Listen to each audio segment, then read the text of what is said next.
Bismillah Rahman Rahim. Good afternoon. Assalamu alaikum. You're watching Sports Extra and I'm your host Ahmed Nawaz. We've got a fantastic lineup for today with all the latest roundup of sports. We're going to be discussing that in detail. Let's take a look at what we have on the table today. We're going to start things off with cricket, of course. Pakistan versus Australia, third and final test match underway at the Gaddafi Stadium, Lahore. If they bat well, bat with positive intent, they can probably clinch this game and put everything else to rest. But you never know. Cricket is a funny game. It can go any way, and we will see how things unfold. After that, we'll be talking about the Women's Cricket World Cup, and of course, it's underway in New Zealand, and there's no cricket for the girls in green. I'm being a bit skeptical, I know. People might not like it, but the fact is that now we major reforms here, and things need to change. After that, we'll be talking about some retirement news now. Things come of a shock. And this time, we've also discussed the fact that maybe she's going to be one of the greatest to hang on and continue a legacy, but it's not going to be there. World number one, Barty, has announced her retirement from competitive tennis. It's a surprise because, like we said, that world number one, three-time Grand Slam champion, we expected her to continue a run of a legacy in tennis and be the next sensation when we talk about tennis in history. But we'll discuss that in detail as well. Time now to start our segment off with cricket. In studios, first of all, we've been joined by cricket commentator, cricket expert. He's on the show mostly, and we discuss a lot about cricket. And this time, we're going to discuss the Test match and women's cricket in detail as well. Asif Ahmed is joining us. Assalamu alaikum. How are you? Walaikum assalam. I'm good, Ahmed. How about yourself? I'm very good as well. Good to have you. And we've also been joined by cricket expert, somebody who's been a regular feature of our sports shows. He's joining us today as well, Rizwan Haider. Assalamu alaikum, Rizwan. How are you? Assalamu alaikum, Ahmed. Good to have you on the show as well. Test match. Of course, Pakistan looks in a commanding position. Asif, I want to think that, but I would want your insight into this entire test match that we've had. Well, each and everything looks in the favor of Australia. And before the program, we were discussing that the Australia, they play tremendous cricket. You talk about their batting, you talk about their fielding, their bowling, each and everything was perfect. One thing was missing definitely, and that was their spin department. And the people were thinking about Swepson, that Swepson would be a good chap for Test cricket. But I think that if you see honestly that the spin department is really need to be improved from Australian side. Otherwise, you talk about their bowling, you talk about their batting, especially talking about the spin department, that you will be definitely missing Bilal Asif, because you know that in Test cricket, if you see that as an off spinner, if he couldn't bowl doosra, or if he couldn't bowl a straighter one delivery, sharp deliveries, you can't take wickets on such tracks where Afridi is an example by himself. Or if you see that the Aqib Javed claims himself that that he is working on Shaheen Shah Afridi. So Shaheen Shah Afridi is, of course, you know that he is such a fantastic bowler. But on the other side, we were missing a new bowler, a new talent. And that Shah got in the name of Naseem Shah. Yes. I'll come to Naseem first, but I think talking about our bowling, Rizwan, if Fawad and Babar Azam have to bowl, so that tells us a lot about where we're going. Not just Fawad and Babar Azam, on the first day of the test match. I mean, you know, that's happened in Karachi, and it's happened in Lahore. That just shows that the level of negativity that we have in the team as a whole. No, honestly, you know. Because we don't have the intention from the very first test match, you know, the Pindi crowd was amazing. There were lots of people, but you've suddenly seen that there has hardly been any crowd in Karachi. There's hardly been any crowd in Lahore. Lahoris took it to heart. They posted a video of a decent crowd today. They said, "Oh, look, we've got a crowd." No, but it's nothing compared to what we had in Pindi, because you Yes. know, when Australia comes after 24 years, you expect that the grounds to be at least half filled, not if completely filled, but because such negative pitches that we've made. They absolutely make no sense. I mean, you know, we talk about the big three and, you know why Pakistan is not part of it. I mean, this just shows why Pakistan is not part of the big three. Because, you know, they've got the money. So the only way you can compete with them is by beating them. And if you're scared to do that at home, you know, what will happen when you go abroad? You know, that just shows that, you know, we're not up to that level. We should now be competing with West Indies, Bangladesh, you know, a second tier team. That's 20 overs, you know, less concentration required. But when it comes to the big games where, you know, there's a challenge, we probably shy away. Definitely. Asif, coming back to your point, we've always discussed that Pakistan needs a good fast bowling unit. Shaheen Shah Afridi has stepped up. Fahim Ashraf to an extent has contributed. But obviously with Hassan Ali a bit down and out, but he's still there, and the question of having another Hasnain not part of the picture anytime soon. How well has Naseem Shah made a comeback? Well, fantastic. Honestly, I was watching his bowling, and it was a treat to watch. You could see his reverse swing, you could see his in-swinger, bowling to Steve Smith, bowling to Libashine, bowling to David Warner. Anywhere, if you see his line of length, his confidence, and his energy, actually. So each and everything was perfect. And when he was bowling to David Warner, any left-hander, he's using cross the line, and then coming up with the around the wicket, and same with the right-hander batters, and trying to hit the stumps and target the stumps, which is the best thing on dead pitches. You could see that if pitches are not helping you, so you just try to do something extraordinary, think out of the box, and go for the experience. In that experience, he got wickets, and of course that was a crucial time for the Pakistan, because we were looking some wickets, So honestly, I think that it's a clear difference between two coaches. It's too early, this is what I'm saying, but it looks the difference between Waqar Younis and Sean Ted. I'm quite sure that people don't like my comments about Waqar Younis, but honestly, being a coach, he didn't work nicely. He didn't produce any fast bowler. He remained head coach as well. He remained fast bowling coach as well. So then why we are lacking? We do not have any other name apart from Shaheen Shah Afridi. You talk about Hassan Ali, once again, Rizwan mentioned that we performed on the second. We had a number of fast bowlers who are nowhere to be seen. Where is Musa? Yes. Where is Hamza? Name anyone, and now Hasnan got the problem with his bowling action. I mean, if that problem was identified, because I'll be very honest, we knew he had a problem. Yeah. But the question is, what was the team management doing at that time? You should ask this question to Waqar Younis and Ms. You want me to give him a call? And honestly, they should be responsible for this. They should be answerable for this. Because the young guys destroyed his career. I'll be really honest. Yes, and now he's sitting in the dugout, and tell me what's happening. What is PCB is doing with Hasnan? I don't know. Do you have any clue? I don't have any clue. Definitely, that is the case. But obviously, moving ahead and seeing this test match now, the result can go either way.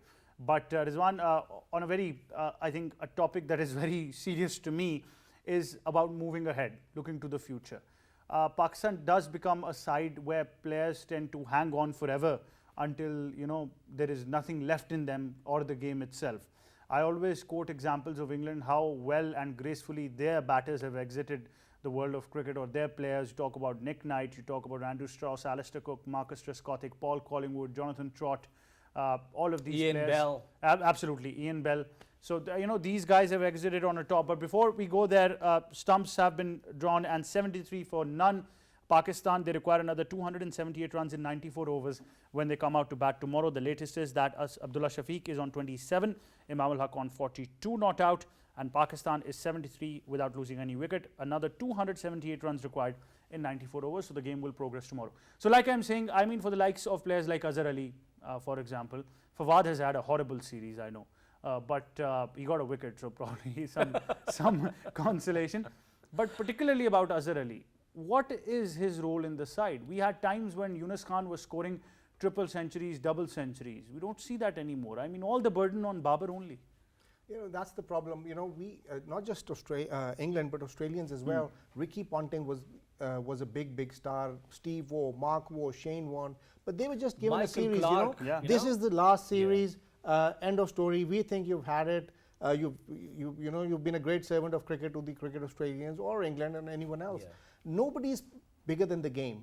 That is the end of story. We need to win series. It's not about individuals. It's a team game. It's about 11 players gelling together, getting runs. If one performs, then somebody else performs in the other match, and everyone has to perform. Right now, we have just 3 players who are performing in every format: Babar, Rizwan, and Shaheen. You can't do that. It's a team game. It's not tennis. It's not golf. You have to have a team which gels together. Everybody needs to perform. That's the problem. It's just not Azhar Ali. Azhar Ali is now past, probably past it, but even Shoaib Malik hasn't retired as yet. Hafiz, thank you very much, you did. But Fawad Alam is also there. He's way past his peak. When he was in his prime, he was averaging 50 plus in first class cricket. At that time, we did not put him in the 11. Now when he's 37, You're getting a chance now and you're not letting it go. He's got, what, 30 runs? I mean, he might even get a 50 in the innings. That's not the issue. It's about consistency. It's about, your next future plan, 3-year plan, 4-year plan, 5-year plan. Where do they fit in? They don't. So you have to have a team. That is definitely there. That is definitely there. Guys, before we move on, let's just call it. Asif, do you think we're going to get a result? Is it possible? Yes, of course. In 90 overs, you're just looking for 294 now. So just play positive cricket, go for the win. And if you can't win even, then probably I'm looking forward for the Rizwan, draw. your call. Fourth innings is always difficult. They're going to get 2 chances in the morning, the Australians. With the very first hour, there's going to be a bit of juice in the morning, and then they're going to get the second new ball. And the way we collapsed in the first innings with Stark and Cummins, I don't think we can win. Honestly, because we've played the whole series in a very negative manner, and Australia has been very, very positive. So if we lose a couple of wickets, then we'll be praying and get a draw. So I think Asif is going for a Pakistan win. Rizwan says that Australia probably is going to win. So I guess you guys would want to have a good pizza wager. I can just be the referee on this one. So it's on live television and it's on between both of them. I'll just declare for this time. Moving on to women's cricket, things don't look better. I mean, World Cup. I understand that we've got a big lack of resources and everything involved. But what's been going on? We've got a report. Let's take a look and come back. Defending champions England put up a clinical all-round performance to beat Pakistan by 9 wickets. After winning the toss and electing to bowl first, Brunt played a major role in restricting Pakistan early on. Brunt struck with the first ball of the match when she dismissed Nahida Khan for a duck, and some poor running between the wickets saw Bisma Maroof and Umaima Sohail run out shortly as Pakistan struggled. Pakistan managed to get in. Danny White stepped up and registered her first 50 in the Women's World Cup as England romped home with 184 balls and 9 wickets to spare. The win keeps England's hope of defending their World Cup alive as they go fourth in the standings with a game remaining against Bangladesh. On the other hand, after their 5th loss. Well, there you have it. Some people reluctant to talk on this. Some want to talk on this. Okay, Asif, I'm going to give you the talk straight away. What's going on? Sorry, I do not have any words, honestly, what to say about this performance.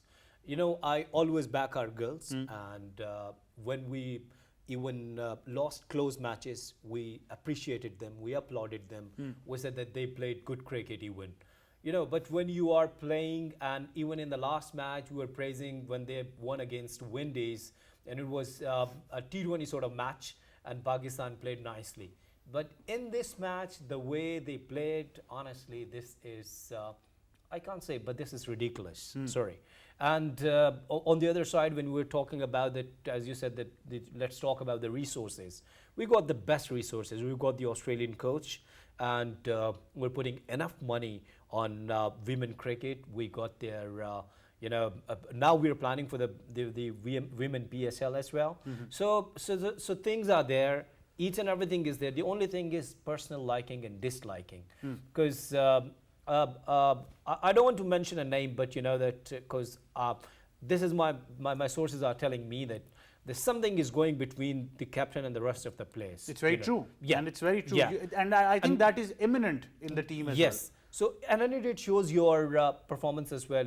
If you talk about today's match, we got 2 run-outs in today's match. This is alarming.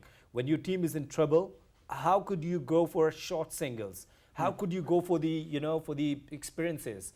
And your team was in trouble. The Bisma Maroof captain herself, she got run out, and after that Umaima. So something is fishy. But I'm not giving you any news, but the only thing is that I'm really sad. He is sad. Rizwan, it's about being responsible, because look, we always talk about that, no matter how much inspirational you can be, it's about results. The nation now, this is a serious topic for Pakistan cricket now. Women's cricket is no longer a side topic. It's a very serious topic. You want me to answer that? No, I mean, our boys can't play cricket. And you expect, Rizwan. But there is hope. Your blind cricket team beat the Indian blind cricket team. So there is hope. That's always been very good at. I mean, look at the level. you know, they're good, but you have to have a structure. Like Asif was saying, that, you know, PSL is in the works, but you have to have a first-class structure. Maybe small, 4 teams or 5 teams, but until and unless they play regular cricket, they play 4-day cricket. It's just not about going to the academy and getting coaching and all that. It's about playing the real stuff, and that's probably what is missing. No, by the way, they're playing for a long time. There's domestic cricket and each and everything. But I mean, it's hardly any structure. It needs to be, you know, properly done. It's not about not having the potential, but we've been there for about 2-3 World Cups. They did win a game. They did break a streak of losses. I think 11 or 18. Thank God. Thank God. So I mean, I think they've won a game, Right. and you know, there were 8 teams. Sri Lanka didn't even make it. Yeah, So at least you know, we're better than them. You know. So now we are A lot of just- now- positivity. and A lot now of we are just positivity. thinking that we're better than Sri Lanka. Now this is our thinking. You should You be know, grateful Actually, that even sorry, Asif, Yeah. even in men's cricket now, I think we're equal to Sri Lanka. But I think and they should be Bangladesh, grateful that Sri Lanka didn't qualify. Otherwise, things would have been. But gentlemen, thank you very much, Asif and Rizwan, for being on the show. On that note, we're going to go towards a short break. When we come back, we'll have some retirement news that has come up as a surprise on the show. Stay tuned.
Book is life.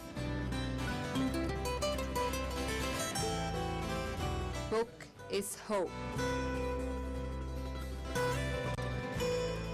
And book is light for the future.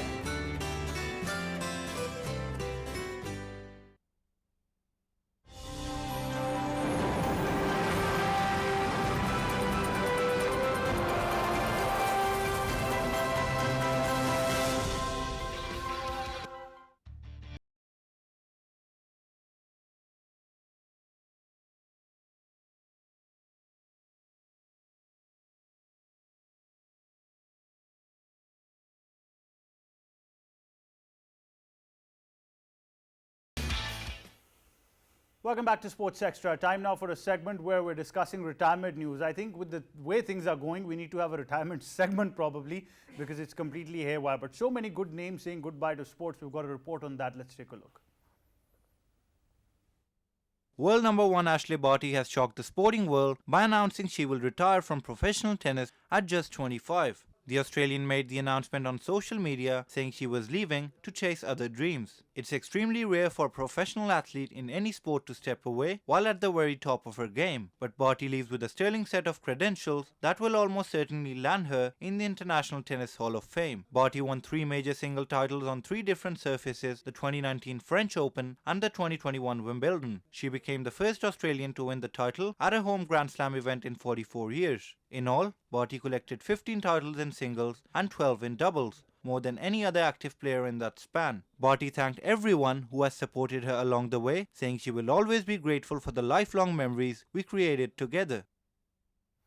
Right, it has come of a shocker to the world of sports, especially the fraternity of tennis around the world. We're going to be discussing this further in studios. We've been joined by our sports expert, and of course it's been a while since both of us were together, but I can only say that whenever I miss you, I look at my heart because I know I can always find you there. Sabil Hazir is back on the show. Assalamu alaikum, how are you? I'm very well, a little better after hearing that. Quite sad with all the retirements going on though. But I mean, this was a time I still remember when she won, we were discussing that, you know, she's going to continue a legacy now of this winning streak, and, you know, things are going to be great? So we hoped. I think we should stop talking about what we hope for, because it never really happens. It is her choice, her personal choice. Tennis fans will be shocked and devastated, as I feel they have a very, very genuine right to be. It's odd. It is odd to be at the top pinnacle of a game and then want to walk away. We've done far too many retirement episodes already. We've seen Brady go and come back, which gives me hope maybe she'll come back. But we talked about this a lot, you know, in the Australian Open when we were covering it, that it's so good to see somebody who's coming in with a consistent kind of performances in the women's game, and we're hoping Barty could be the next star who stays consistent for a decade, you know, at least. And there she goes and retires, so there goes our plans. But it's remarkable what she's achieved in 25 years. Obviously, she's very young, and whatever she chooses to do, my personal opinion is she will come back at some stage, but whatever she chooses to do, I feel somebody with her mentality will find success. Well, at such a young age, how well has this career been? I mean, analyzing it from a completely sports a part of view, not just being a personal Barty fan, she has really set the bar really high. Definitely. Apart from Serena, I think she's only one of 3 women actually who's been number 1 for so long. Obviously, the protected rankings have helped her. They didn't really help Serena. They weren't around there when she was playing at her peak. But she still has been number 1 for a very long time. Nobody's dethroned her.